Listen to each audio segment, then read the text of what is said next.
बर 2 दिवसांनी विवाह होता, त्यामुळे सगळ्या राजांना निमंत्रण दिली होती. मुद्दाम श्रीकृष्णांना आणि बलरामांना सांगितलेलं नव्हतं.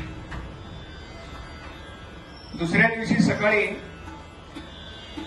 वसुदेव आणि देवकी विचार करतायत की श्रीकृष्ण उठल्या उठल्या काय करायला येतो, तर पहिल्यांदा नमस्कार करायला येतो म्हणाले. आज अजून कसा आला नाही, अजून कसा आला नाही म्हणून विचार करतायत. तेवढ्यात बलराम दादांनी विचारलं की श्रीकृष्ण आपल्या महालात दिसत नाही, कुठे गेलाय? कुणालाच कल्पना नाही. एकानं सांगितलं की भीष्मक देशातून एक कोणीतरी ब्राह्मण आला होता, त्यांनी काहीतरी पत्र श्रीकृष्णांना दिलं आणि श्रीकृष्ण आपल्या सारथ्याला घेऊन त्या बाजूने गेले. बलराम दादांना लक्षात आलं की काय होणार आहे आता.